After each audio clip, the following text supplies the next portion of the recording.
Marcus Webb's heart stopped when he saw the wheelchairs. They sat on the front lawn, empty and tilted sideways in the afternoon sun, just sitting there, alone, like someone had thrown them away. His hands shook on the steering wheel. Where were his boys? Marcus slammed the car door and ran toward the house, his expensive shoes slipping on the wet grass. "Ethan! Daniel!" he shouted, his voice cracking with fear. 3 months ago, Marcus had been the happiest man alive. He had built towers that touched the sky. He had money that could buy almost anything. He had a beautiful wife named Sarah and twin sons who laughed so hard they fell off their chairs at dinner. Then came the accident. It happened on a Saturday.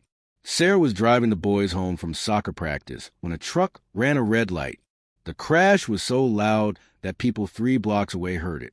Sarah died before the ambulance arrived.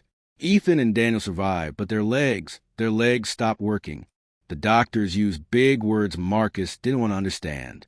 Spinal damage, permanent paralysis, wheelchair for life. Marcus threw money at the problem. He hired the best doctors in America. He bought experimental treatments from Europe. He brought in therapists who promised miracles but delivered nothing. One by one, they all said the same thing. "I'm sorry, Mr. Webb. Your sons will never walk again." After 6 months, Marcus stopped trying. He stopped believing. He buried himself in work because work made sense. Buildings went up. Deals closed. Numbers grew. But his sons stayed in their wheelchairs and the house stayed quiet. Then came Adana. Marcus found her through an agency 3 weeks before his big trip to Dubai and Singapore. He needed someone to watch the boys while he closed a deal worth $200 million. Someone who wouldn't quit like all the others. Adana Okafor walked into his house on a Tuesday morning. She was 32 years old, with dark skin and eyes that seemed to see right through him. She wore simple clothes and carried a small bag. "Mr. Webb," she said, shaking his hand firmly, "I'm here to care for your sons."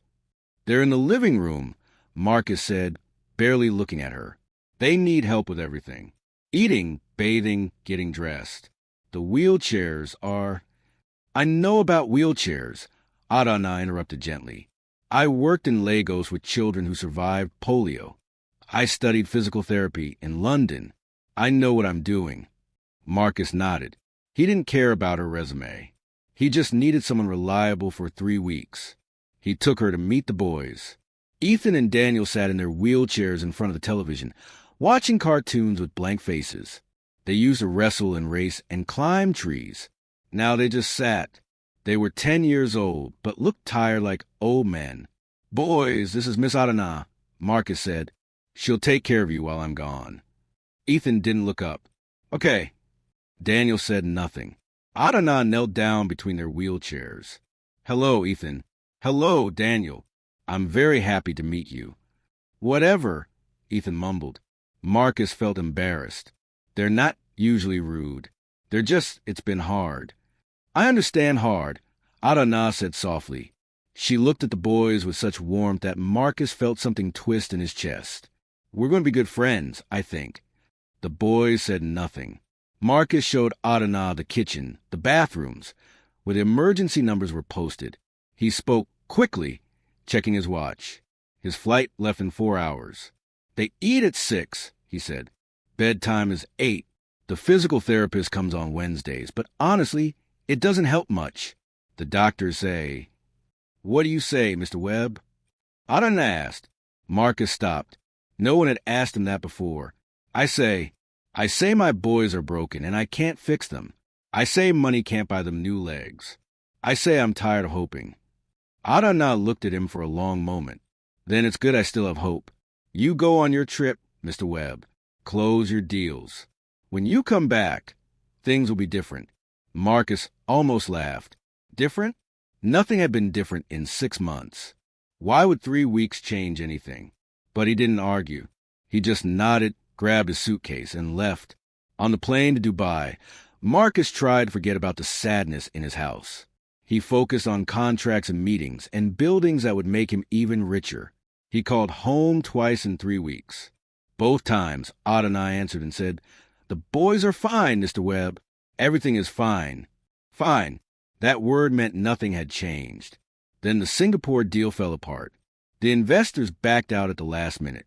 Marcus lost $200 million in one afternoon.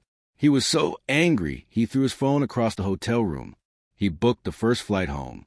Now, standing on his lawn, staring at those empty wheelchairs, Marcus felt fear like ice in his stomach. Where were his sons? He ran to the front door, yanked it open, and froze. In the hallway, standing, with Adana's arms around him for support, were Ethan and Daniel, his sons, on their feet. "Dad," Daniel said, his voice shaking with effort and joy. "Dad, watch this." And slowly, wobbling like a baby deer, Daniel took one step forward, then another. Marcus couldn't breathe. He couldn't speak. He couldn't believe what he was seeing. "My turn," Ethan shouted, and he lifted his right foot, shifted his weight, and stepped. The world spun. Marcus grabbed the doorframe to keep from falling. Adana smiled at him, tears streaming down her face. "Welcome home, Mr. Webb. I told you things would be different." Marcus couldn't move. His feet felt glued to the floor. His sons, his boys who hadn't stood in 6 months, were standing, right there, right in front of him. "Dad, are you okay?" Ethan asked, wobbling slightly. Adana's strong hands held him steady at the waist. Marcus opened his mouth, but no sound came out. His throat felt tight.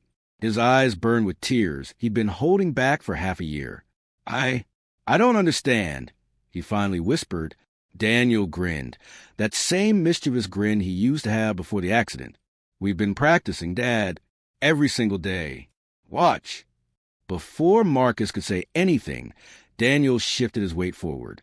His left leg trembled. His knee bent just slightly. Then, with Adana supporting him, he lifted his foot and moved it 6 inches ahead. One step. The effort showed on Daniel's face. His jaw clenched, sweat on his forehead, but his eyes blazed with pride. "Did you see, Dad? Did you see?" Daniel's voice cracked with excitement. Marcus pressed his hand over his mouth. He was shaking. "My turn is better," Ethan announced. "I can go farther." "No way." Daniel shot back. "Yes way." They were arguing. His sons were arguing like they used to, with fire and competition and life in their voices. Adana laughed, a warm sound that filled the hallway. "Boys, your father just got home. Maybe we should—" "No, please," Marcus said, his voice barely above a whisper. "Please, let me see." Adana nodded. She moved to Ethan's side, wrapping her arm around his thin frame. "Okay, Ethan, show your father what you can do. But remember, slow and steady, just like we practice." Ethan took a deep breath.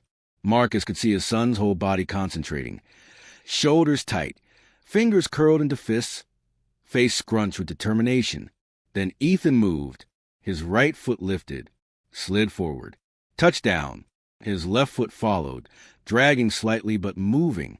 1 step, 2 steps, 3. "Ethan!" Marcus choked out. "Ethan, you're walking." "I know." Ethan laughed, breathless. "I'm beating Daniel." "You are not." Daniel protested. "I went first, so I'm braver." "Going first doesn't count. Going farther counts." Marcus dropped to his knees on the hardwood floor, his expensive suit crumpling beneath him. He didn't care. He couldn't stand anymore. His legs wouldn't hold him. 6 months ago, doctors in white coats had looked him in the eye and said, "Your sons will never walk again. Accept it. Move on. Make peace with reality." But reality was wrong. His sons were walking. Adana guided Ethan back toward his wheelchair, which sat near the wall. "That's enough for now," she said gently. "You're getting tired." "I'm not tired." Ethan insisted, but Marcus could see his legs shaking. "You are," Adana said firmly but kindly, "and tired muscles make mistakes. We practice again tomorrow." She helped Ethan sit down, then moved to Daniel. "You too, strong one." Daniel looked like he wanted to argue, but he nodded and let Adana lower him into his wheelchair. Both boys were breathing hard, faces flushed, but their eyes were alive in a way Marcus hadn't seen since before the accident. Marcus crawled across the floor to them. He didn't care how he looked. He didn't care that he was a millionaire in a $2,000 suit, crying on his hands and knees. He grabbed both his sons and pulled them into his arms, wheelchair and all. "How?" he whispered against their hair. "How is this possible?" "Miss Adana," Daniel said simply. "She said we could do it, so we did." "She makes us work really hard," Ethan added. "Like, really hard. My legs hurt every day." "But the good kind of hurt," Daniel said. "The kind that means you're getting stronger." Marcus looked up at Adana through blurred vision. She stood a few feet away, giving them space, her hands clasped in front of her. "What did you do?" Marcus asked. "The doctors said it was impossible. They said the damage was permanent. They said what they believed." Adana interrupted softly. "But I have seen impossible things become possible. In Lagos, I worked with a boy who had no feeling below his waist. Everyone said he would never move again, but we worked every day, small movements, tiny victories. After 1 year, he could wiggle his toes. After 2 years, he could stand. After 3, he walked. 3 years." Marcus's heart sank a little. No, Adana said quickly, shaking her head. "Your boys are different. Their damage is not as severe. The doctors were too quick to give up. They looked at scans and said never, but they didn't try." She knelt down beside Marcus, her dark eyes fierce. "I don't believe in never, Mr. Webb. I believe in maybe. I believe in let's try. So when you left, I tried. What did you do?" Marcus asked again, desperate to understand. "Everything," Adana said. "I studied their medical files. I called colleagues in Nigeria, in England, in India. I watched videos of rehabilitation techniques. I learned about nerve regeneration and muscle memory. Then I made a plan." She gestured to boys. "Every morning we stretch. Every afternoon we practice standing.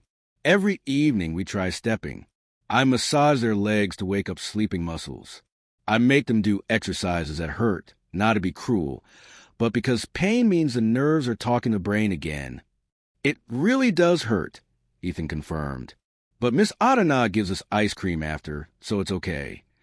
Marcus laughed and cried at the same time. "Ice cream. Cookies and cream for me," Daniel said. "Chocolate for Ethan. You have to reward hard work," Adana said with a smile. "And your boys work very, very hard." Marcus looked at his sons, really looked at them. They seemed taller somehow, even sitting down. Their shoulders were straighter. Their faces were brighter. They looked like themselves again. "How long?" Marcus asked quietly. "How long until they can walk on their own?" Adana's smile faded. "I don't know, Mr. Webb. Maybe months. Maybe a year. Maybe more. This is not magic. This is work. Every day. No breaks. No giving up. But they will walk." Marcus needed to hear her say it. Adana looked at the boys, then back at Marcus. "If we don't stop trying, yes, I believe they will walk." Daniel pumped his fist. "I'm going to run again. I'm going to play soccer. We're going to race," Ethan said. "And I'm going to win because I'm faster." "You are not." "Am too." Marcus pulled him close again, laughing through his tears. "You can both win. You're both the fastest, strongest, bravest boys in the world." For the first time in 6 months, Marcus felt something he thought he'd lost forever. Hope. Marcus couldn't let go of his sons. He sat on the hallway floor with his arms wrapped around Ethan and Daniel, their wheelchairs pressed close, and he cried like he hadn't cried since Sarah's funeral. "Dad, you're squishing us," Ethan said, but he was smiling. "I don't care," Marcus whispered. "I'm never letting you go again." Adana stood quietly, watching them with gentle eyes. After a few minutes, she cleared her throat softly. "Mr. Webb, the boys need to rest now. They've been working all morning, waiting for you to come home." Marcus wiped his eyes with the back of his hand. "Right. Yes. Of course." He helped wheel the boys into the living room. Though helped wasn't quite right. They wheeled themselves, strong and confident, while Marcus walked beside them feeling useless and amazed. Adana brought them water and a snack, apple slices and peanut butter, and the boys attacked the food like they were starving. We burn a lot of energy now, Daniel explained through a mouthful of apple. Miss Adana says our bodies are working overtime to fix themselves. Marcus watched them eat, still unable to believe what he'd seen. His mind kept replaying it, his son standing, stepping, walking. Adana, he said quietly. Can we talk? Just for a minute? She nodded and followed him into the kitchen, leaving the boys munching happily in the living room. Marcus leaned against the counter, suddenly exhausted. I need to understand. The doctors, the best doctors in the country, they all said it was impossible. They showed me the scans. They explained the damage. How did you? The doctors weren't wrong about the damage. Adana said carefully. They were wrong about what damage means. They saw broken things and said, this can't be fixed. I saw broken things and said, let's try anyway. She pulled out her phone and opened a folder full of videos. Every day, I recorded their progress. Watch. She showed Marcus video after video. In the first ones, from 3 weeks ago, the boys couldn't even feel their legs. Adana would touch their feet and ask, can you feel this? And they would shake their heads. But she kept working, massaging, moving their legs through motions, talking to them constantly. Your brain remembers how to walk. We just have to remind it. After 1 week, Daniel felt a tingle in his left foot. After 2 weeks, Ethan could flex his ankle slightly. After 3 weeks, they could bear weight while Adana supported them. I also contacted people.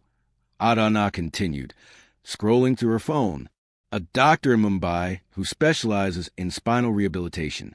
A therapist in Berlin who works with paralyzed athletes.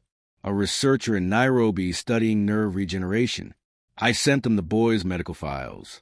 I asked questions. I learned. Marcus stared at her. You did all this? While I was closing deals and sitting in meetings. Adana met his eyes steadily. You were doing your job, Mr. Webb. I was doing mine. Shame washed over Marcus like cold water. I abandoned them. I ran away because I couldn't handle seeing them suffer. You're human, Adana said simply. Grief makes people run. But now you're back. The question is, will you stay? Before Marcus could answer, Ethan called from the living room. Dad, come here. We want to show you something. Marcus and Adana returned to find both boys sitting up very straight in their wheelchairs, looking serious. We made a plan, Daniel announced. A plan for what? Marcus asked. For getting better, Ethan said, tomorrow we're going to walk to the stairs. The day after, we're going to touch the first step, Daniel added. Next week, we're going to climb 1 stair, Ethan continued. Next month, we're going to climb all the stairs, they said together. Marcus felt his throat tighten again. That's a good plan. And you have to help, Daniel said firmly. No more trips. No more leaving. We need you here, Dad. Ethan said quietly. We need you to believe in us like Miss Adana does. Marcus knelt down in front of them. I do believe in you. I should have believed all along. I'm so sorry I didn't. It's okay, Daniel said generously. You were sad about Mom. We understand. But now you have to stop being sad, Ethan said, because we're getting better and that's happy. Marcus laughed through fresh tears. You're right. That's very happy. He looked at Adana, who was wiping her own eyes. I don't know how to thank you. Don't thank me yet, Adana said. This is just the beginning. The hard work comes now, every single day. No breaks. They'll get frustrated. They'll want to give up. You want to give up, but we can't. I won't give up, Marcus promised. Never again. And we need to see real doctors, Adana continued. Not doctors who say impossible. Doctors who say, let's try. I have names. People who will work with us, not against us. Marcus nodded eagerly. Whatever you need, whatever it costs. Money is no object. Adana shook her head gently. Money helps, Mr. Webb, but it's not what heals them. You know what heals them? What? Time, presence, belief. She counted on her fingers, showing up every day, doing the boring, hard work, celebrating tiny victories, being there when they cry because their legs hurt, being there when they succeed. That's what heals them. And that doesn't cost money. It costs you. Marcus felt the words sink deep into his heart. He'd spent 6 months throwing money at the problem, thinking that was enough. But money couldn't do the work. Money could massage tired muscles or whisper encouragement or hold them steady while they took their first trembling steps. Only love could do that. Only presence. I'm here now, Marcus said, and I'm staying. Good, Adana said with a warm smile, because tomorrow morning we start at 6. Stretching exercises before breakfast. 6 in the morning? Marcus groaned. Yep, Daniel said cheerfully. We wake up when the sun comes up now. Miss Adana says that's when our bodies heal best. And you snore, Dad, Ethan added. We can hear you all the way downstairs. Marcus laughed, really laughed, for the first time in months. I do not snore. You do, both boys said together. The rest of the evening passed in a blur of joy. They ate dinner together. Adana had made jollof rice, a Nigerian dish that was spicy and delicious. The boys told Marcus everything he'd missed. The exercises, the ice cream rewards, the videos Adana showed them of other kids who learned to walk again. At bedtime, Marcus carried each boy to their beds. They were heavier than he remembered, stronger. Dad, Daniel said as Marcus tucked him in. Yeah, buddy. Are you going to leave again? Marcus's heart broke. No, I'm staying right here. Promise? I promise. Wild horses couldn't drag me away. Daniel smiled and closed his eyes. Good, because tomorrow I'm walking farther than Ethan. In the next room, Ethan said the exact same thing. Later, Marcus found Adana cleaning up the kitchen. Thank you, he said. The words felt too small for what he meant, but they were all he had. Adana smiled. Thank me when they run again. They will, won't they? Marcus said. They'll really walk. They'll really run. This isn't a dream. It's not a dream, Adana confirmed, but it's not a fairy tale either. This is work.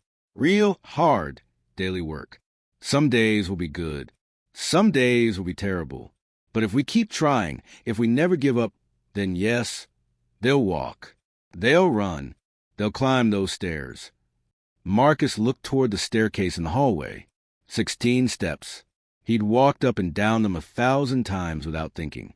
Soon his sons would too. I've been chasing the wrong things, Marcus said quietly. Bigger buildings, bigger deals, more money, but none of that matters. Not compared to this. Money matters, Adana said practically. It buys good food, good doctors, a safe home. But it can't buy what your boys needed most. What's that? Someone who believes in them. Someone who shows up. Someone who stays. Marcus nodded, the lesson settling into his bones. He thought about the Singapore deal he'd lost. $200 million gone. A week ago, that would have destroyed him. Tonight, he didn't care. He'd trade every penny he had to see his sons walk. Tomorrow, Marcus said, we start climbing. Adana smiled. Tomorrow we climb. If this story touched your heart, like this video, share it with someone who needs hope today. Subscribe for more stories that remind us what really matters. Because the best miracles aren't bought, they're built one small step at a time.